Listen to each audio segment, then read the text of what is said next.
So let us begin with the second session on Laplace transforms, and before we do that, let us briefly recapitulate what we have done yesterday. So what did we do yesterday? We defined the Laplace transform and saw some basic examples. What is the definition of a Laplace transform? Take a function ft of exponential type. We defined what is an exponential type, which means that on bounded intervals 0 to t, integral of mod ft dt should exist as a proper Riemann integral, or an improper Riemann integral. The integral from 0 to infinity mod ft dt should exist either as a proper integral or as an improper integral, whatever. And there is a growth condition at infinity, that is mod ft should be less than or equal to a e to the power omega t for t bigger than or equal to t naught. That is, the growth of the function f of t as t becomes larger should not be larger than the exponential function, the growth of an exponential function. So for example, you cannot allow things like e to the power t squared, e to the power t cube, gamma of t, such things are not allowed. So it should be controlled by a exponential function of the form e to the power omega t, right. Such a function will be called a function of exponential type. So for a function of exponential type, what is the definition of the Laplace transform?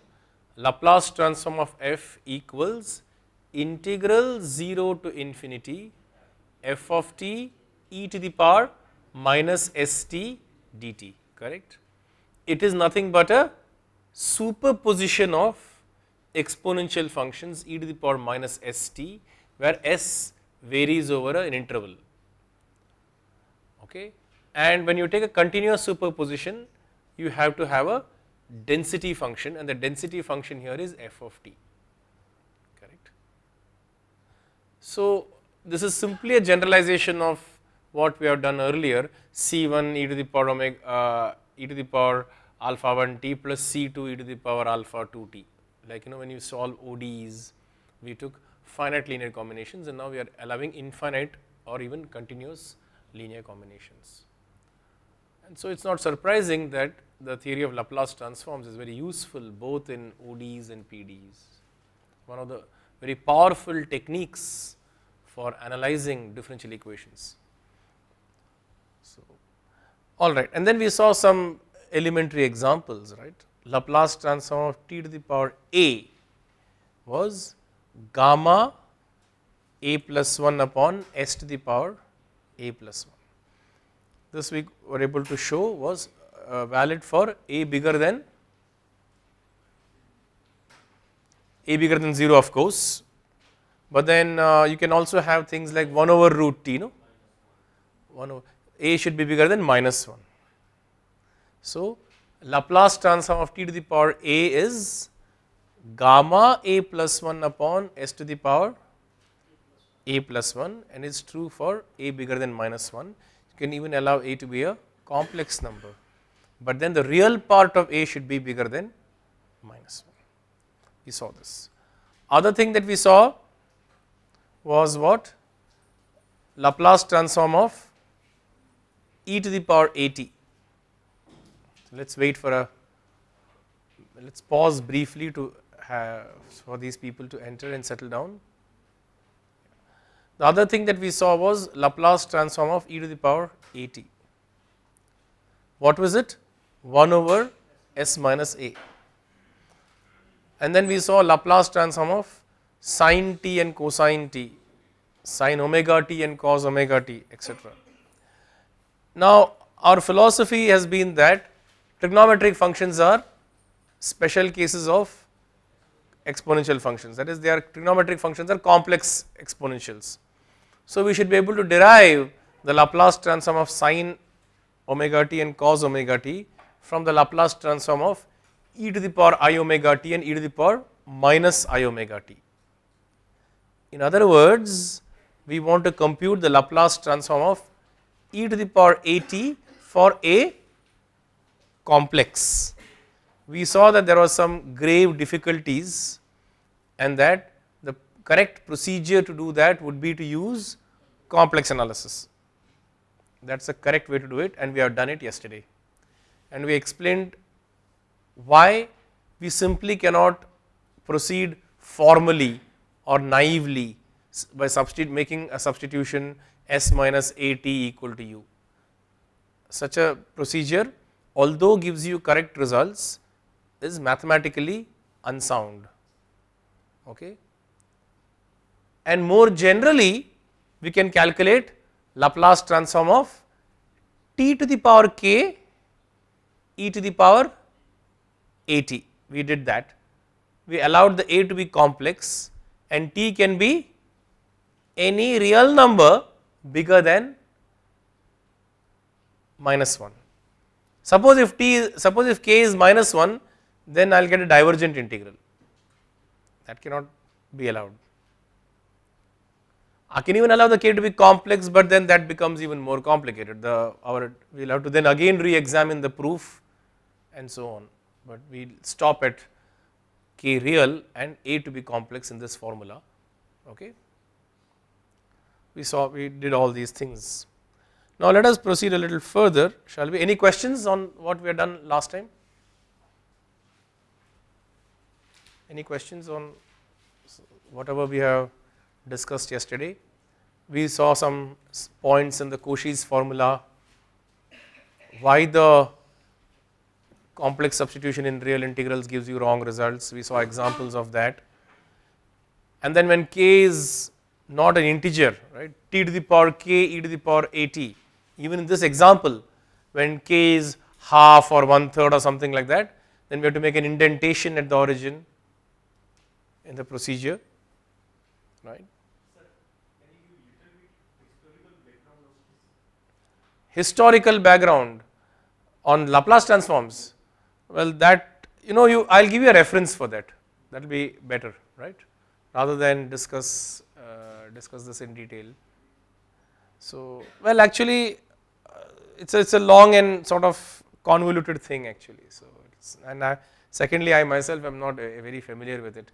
My understanding is very partial. So, I don't want to give credit to wrong people, and when you discuss historical details, one should be very precise as to who discovered what and who did what, and these are all recorded things. I don't want to say something which is blatantly wrong, and so unless I am absolutely certain about it, I wouldn't want to. The Schiff, Joel Schiff. Some historical background is given in Schiff's book. Okay, that will be good. Right. It actually goes back much earlier, this technique of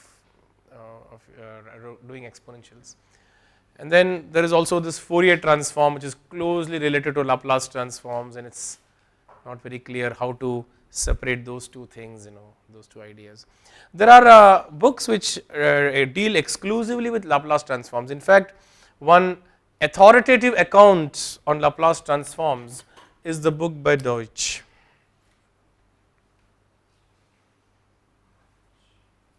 Theory and applications of Laplace transforms.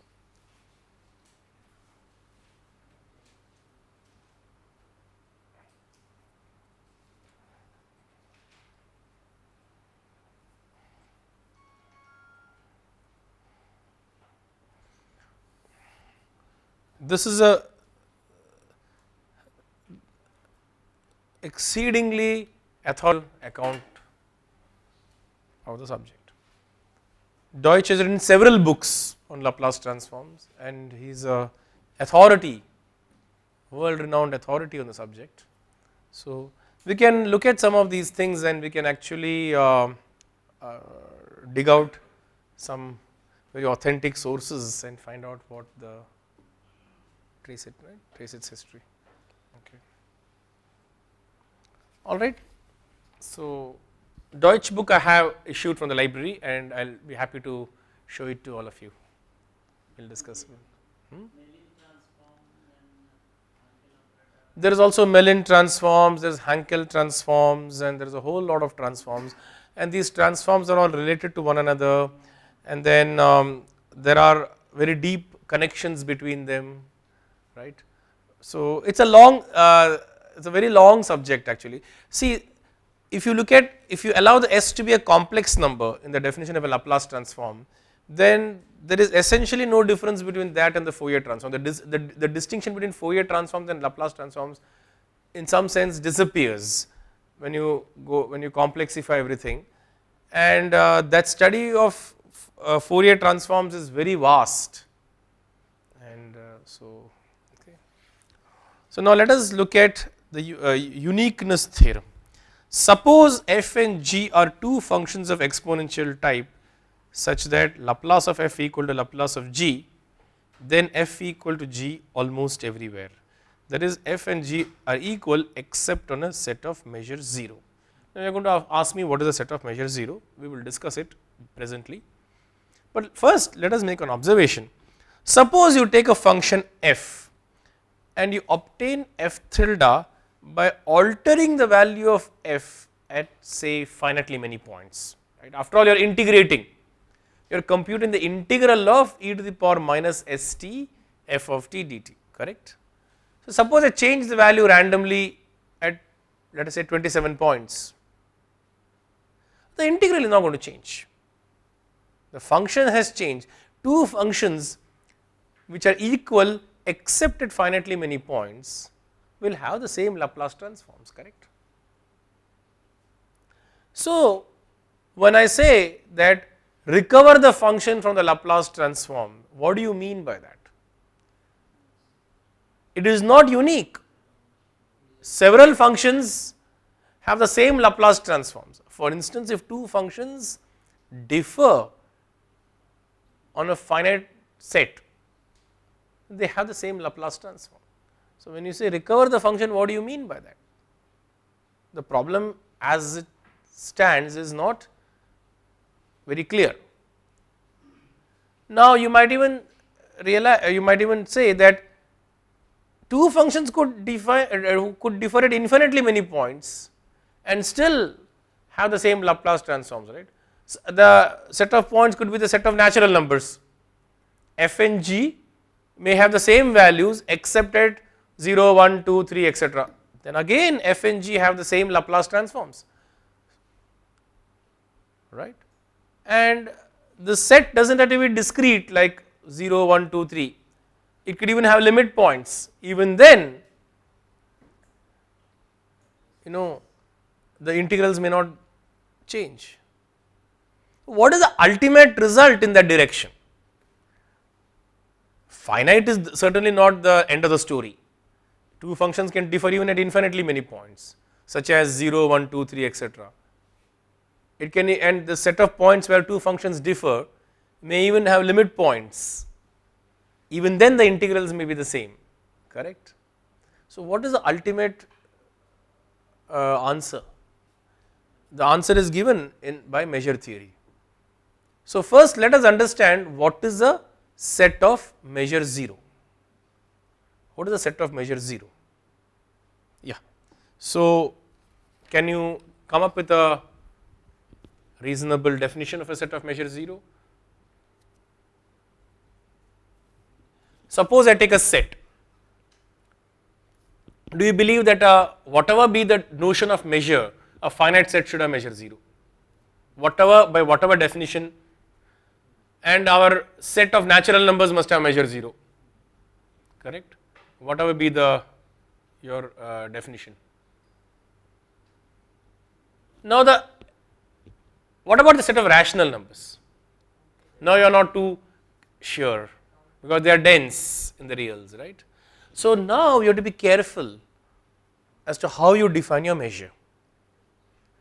Now measure of an interval is the length of the interval, that should be clear by any definition of measure. In fact, that should be one of the requirements. Now if I take finitely many intervals which are pairwise disjoint, the lengths should add up, and the measure of, let us say 0 to 1 union 2 to 3 should be 2, because this has length 1 and that has length 1 and they do not overlap. Now suppose you take a arbitrary set, you want to cover the set by open intervals. Take a set, whatever set you want, cover it by open intervals and add up their lengths, correct. Now, if you do it naively, there is going to be overlap. Take for example 0 1, closed interval 0 1. Take the closed interval 0 1. If I try to cover it by two open intervals, they cannot be disjoint. Your closed interval 0 1 cannot be covered by two disjoint or any number of disjoint open intervals. That is not so clear perhaps, but you can convince yourself of this. The reason is that the interval is a connected set. So, no matter how you choose these things to cover, there is going to be some overlap.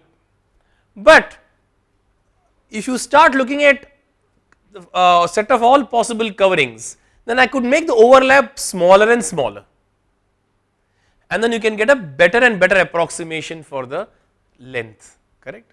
The same idea we can carry a step further. Take any set whatsoever, take any set A whatsoever, you cover it with open intervals, cover it with a sequence of open intervals, right. One can always do the covering such that the intervals that come into picture form a countable set, and then add the lengths of these things, and you get an approximation to what one should call as a measure, correct. And you look at the set of all possible coverings and take the greatest lower bound, that is it, that would be the measure. But unfortunately, measure theory is much too complicated and this simple idea does not quite work. And we do not, fortunately we do not have to get into this technicality, because we are not concerned with measures in general, we are only concerned with sets of measure 0. All that you need to know is whether a set has measure 0 or not. This concept is quite easy. So, let us take the same thing. So, when would you say that a set has measure 0? A set has measure 0 if epsilon 0. I can cover the set by open intervals whose total length is less than epsilon.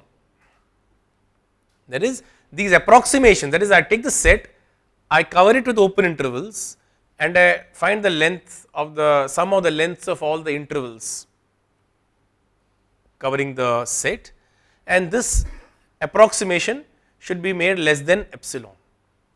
That is the definition of sets of measure 0. So, now let us look at a finite set. Finite set will surely have measure 0, because let us say that there are 5 points.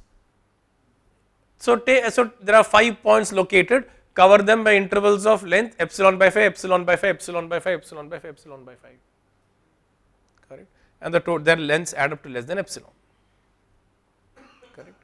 If it is a set of all natural numbers 0, 1, 2, 3, why does a set of natural numbers have measure 0? Cover the first by an interval of length less than epsilon by 2, cover the next one by interval of length less than epsilon by 4, epsilon by 8, epsilon by 16. The sum of the lengths of all the intervals is less than epsilon by epsilon. It is a geometric series, right? Epsilon by 2 plus epsilon by 4 plus epsilon by 8, etc. adds up to epsilon. The infinite series adds up to epsilon, correct. The same thing can be done with the rational numbers, because the rational numbers can be enumerated into a sequence, right. So, like that. So, two functions f and g can differ on the set of rational numbers and still have the same integral, right. The integral will have to be interpreted suitably as a Lebesgue integral, not as a Riemann integral. That is another problem. So, is it very clear now what is a set? What is a set of measure 0? Once again, a set has measure 0 if given any epsilon greater than 0, there is a sequence of intervals covering the set such that the sum of the lengths of the intervals is less than epsilon. That is the definition of a set of measure 0. So, now the theorem is very clear that if two functions f and g are such that Laplace transform of f equal to the Laplace transform of g, then f and g differ on a set of measure 0. So, now let us agree to say that two functions f and g which are equal except on a set of measure 0, let us declare them to be the same. Let us declare two functions to be the same if they differ on a set of measure 0. So, if I take a function and I tamper its values at, let us say, finitely many points, let us say I tamper its values at the rational numbers, whatever, I tamper its values at a set of measure 0, then I get another function. These two functions are declared to be the same. I do not distinguish between these two functions. Correct.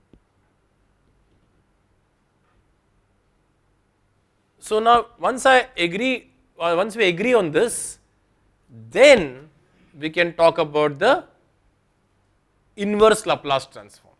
Given the Laplace transform capital F of s, you want to recover the original function. And then the original function is unique because we have agreed to identify two functions f and g which differ on a set of measure 0. So, the uniqueness theorem says, what does the uniqueness theorem say? Once again, let's go back to the slide.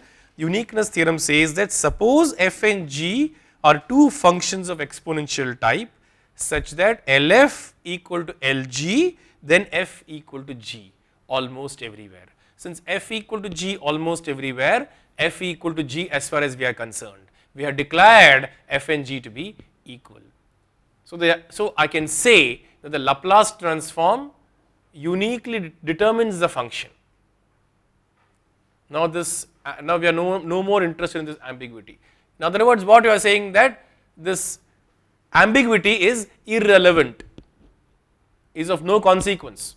There are two functions differing on finitely many points, two functions differing on at the set of rational numbers is of no consequence for us. Okay. Now, if the function were if there is one representative which is continuous, then that will be unique. Suppose if two functions f and g have the same Laplace transform and if both are continuous, then they will actually be equal. Because the moment I demand continuity, then I can't tamper the value at finitely many points, etc. But the original function may not be continuous, that is another point. There may not be a continuous function, right. I could take a discontinuous function and take its Laplace transform, right. So if you take something like sin t, cos t, etc., they are continuous functions, right. So you understand the distinction, right. I mean, the problem is that all functions that we are going to encounter are not going to be continuous, then this problem will arise. Then I give you a Laplace transform and ask you for the original function. The original function is not continuous, then anything equivalent to that will also not be continuous. If there is a continuous representative, then we are fine, then we can say okay, that is what we want. Suppose I give you 1, suppose I give you function 1, Laplace transform of 1 is 1 over s. So what is that function whose Laplace transform is 1 over s? 1, and anything which differs from 1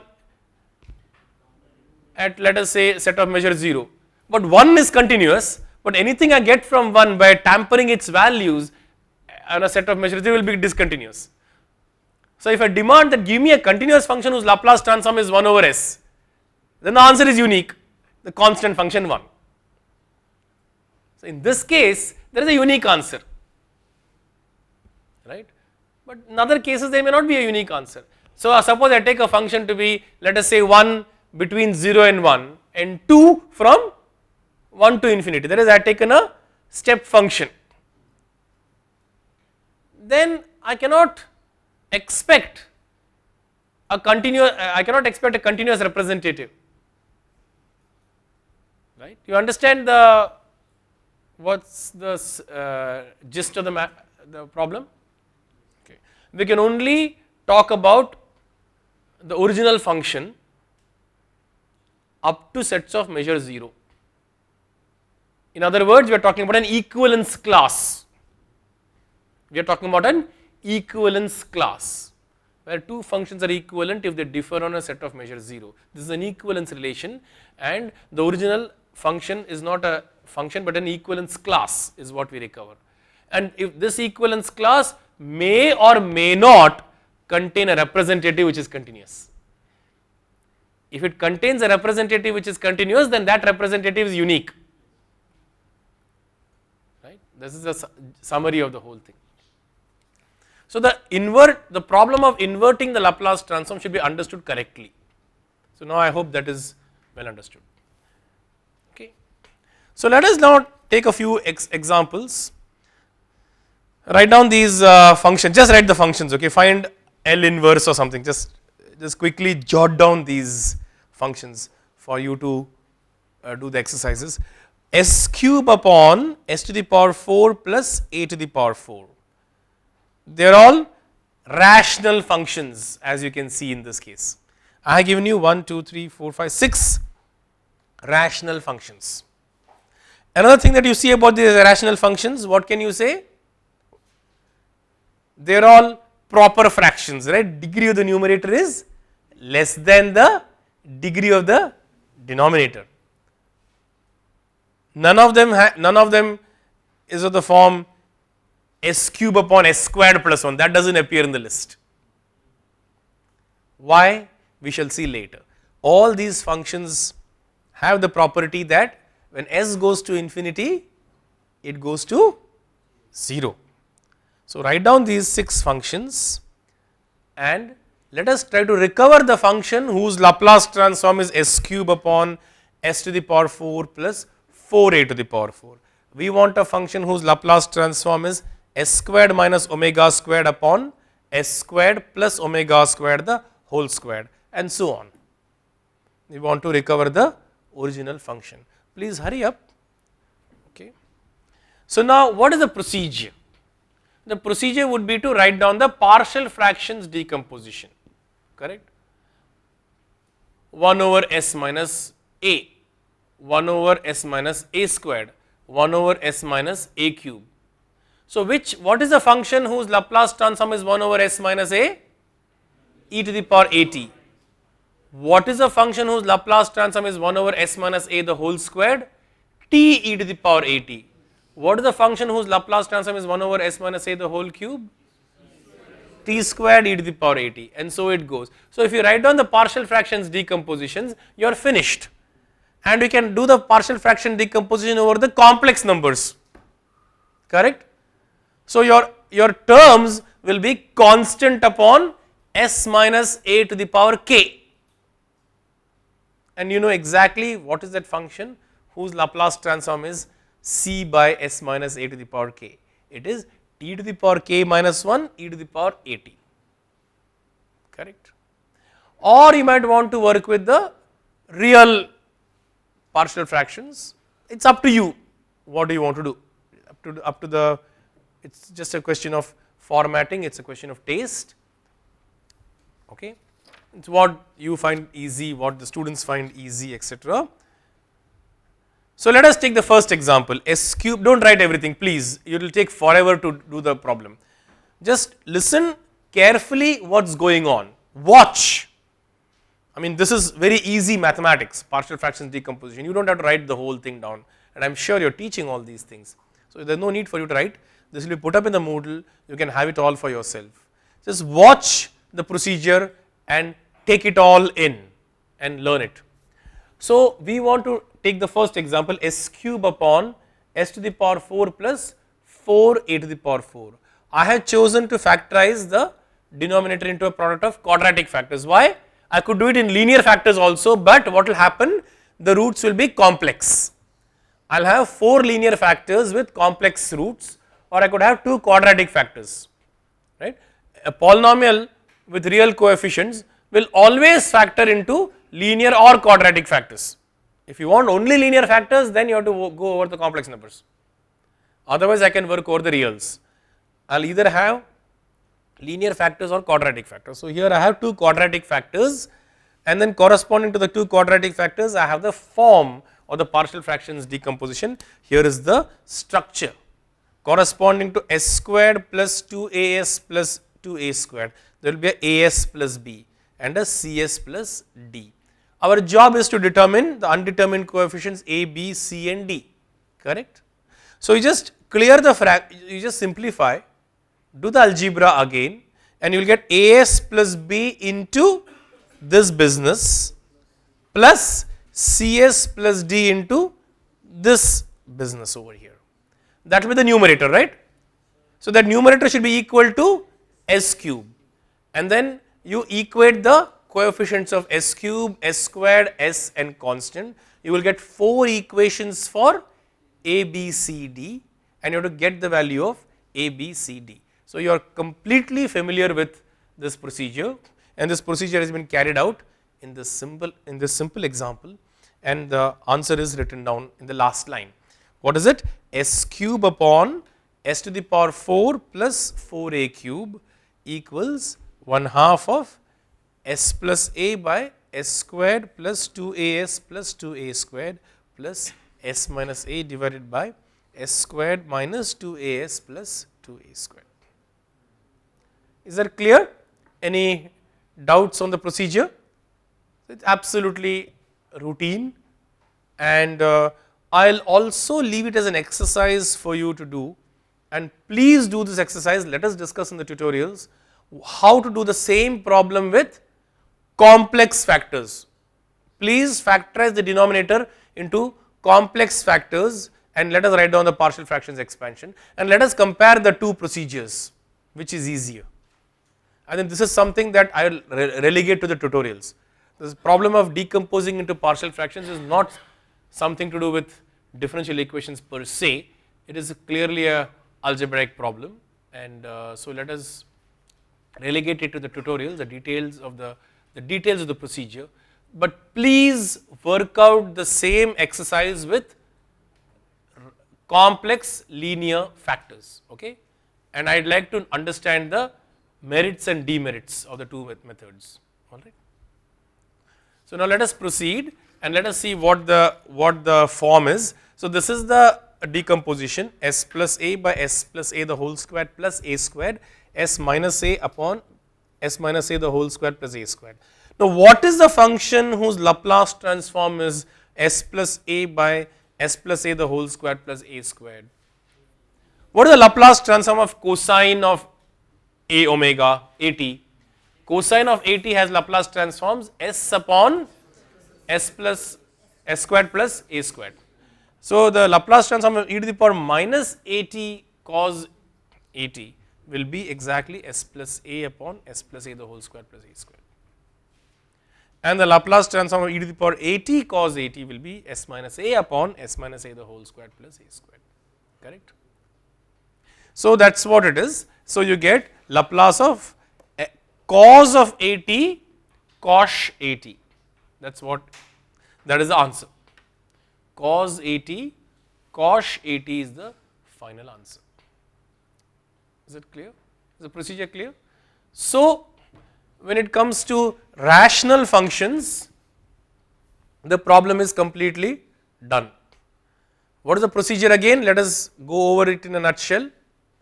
You have to write down the partial fractions decomposition, and you must understand the Laplace transforms of the basic functions.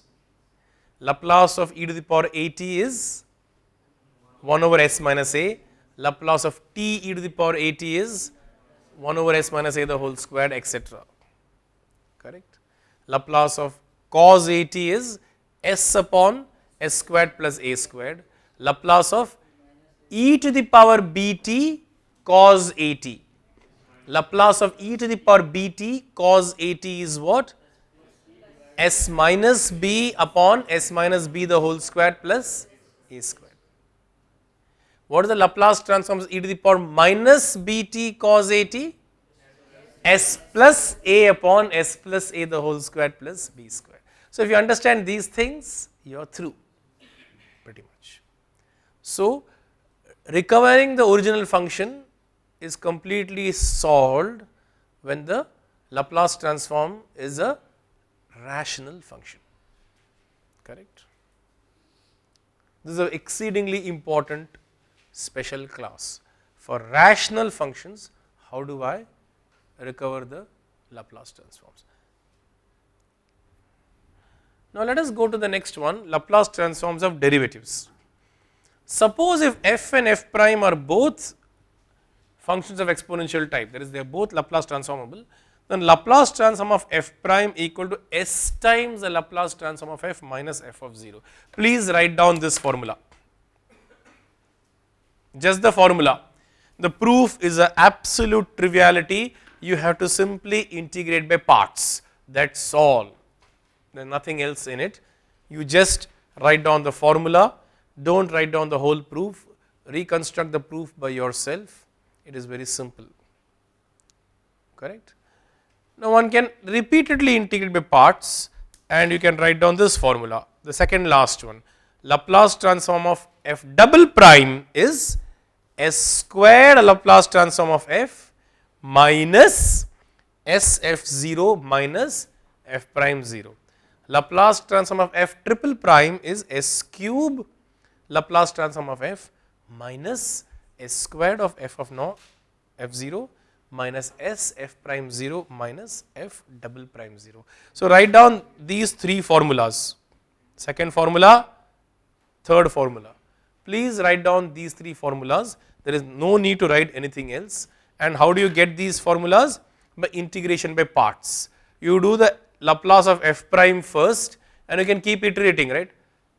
Laplace of f double prime is nothing but s times Laplace of f prime minus f prime of 0. Apply the formula again.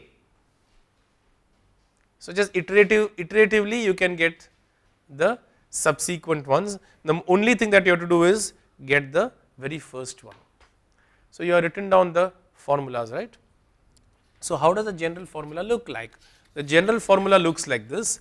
What is the Laplace transform of f to the power k? It is s to the power k times the Laplace transform of f minus s to the power k minus 1 f of 0 minus s to the k minus 2 f prime 0, etc.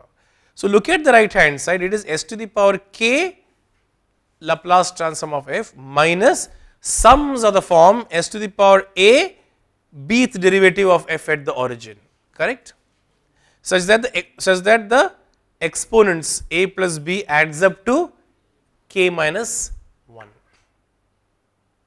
that is the rule, correct, that is the ultimate formula. Now, what is the Laplace transform of t times f of t? Now, if f is of exponential type, is t times f of t also of exponential type? Check it, verify it, examine whether t times f of t is of exponential type if f is of exponential type.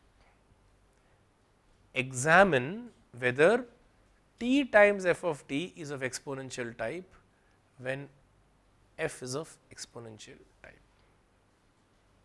correct. So, now let us look at the Laplace transform of t times f of t.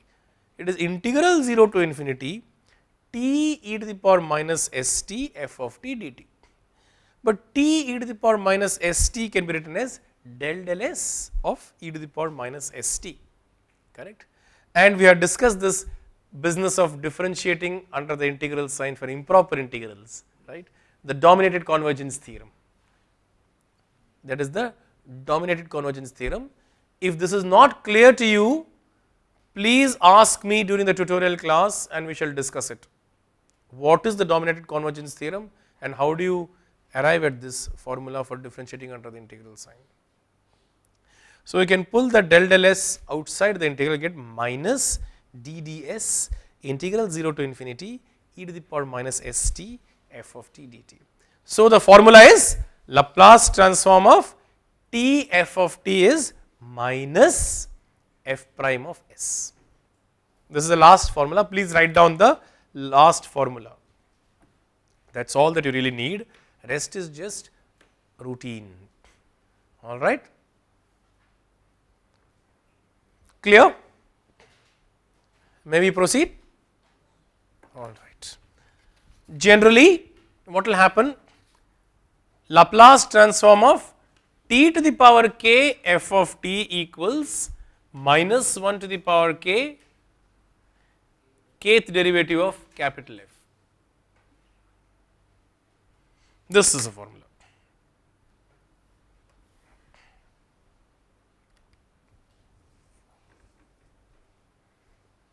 All right. Do not write the comments that follow, that will take too long for you to write. And finished? All right. So, what does the Laplace transform do? Yes, what is the Laplace transform doing? The Laplace transform is exchanging differentiation and multiplication, correct? But it does something else. It takes into account the initial conditions, correct? In other words, the Laplace transform of the derivative is nothing but s to the power k times the Laplace transform of f minus an expression. The expression involves the derivatives at the origin. So, a differentiation is essentially converted into a algebraic object, a polynomial on the right hand side, a polynomial in S. And what does it do? It takes a polynomial times f of t and produces a kth derivative. So, multiplication by the operation of multiplication by t is converted into a differentiation with respect to S. Differentiation with respect to t is converted into multiplication by S. So, it exchanges differentiation and multiplication. It exchanges differentiation and multiplication, right. Differentiation goes over to multiplication by S plus initial conditions. Multiplication by t goes over to differentiation with a minus sign thrown in.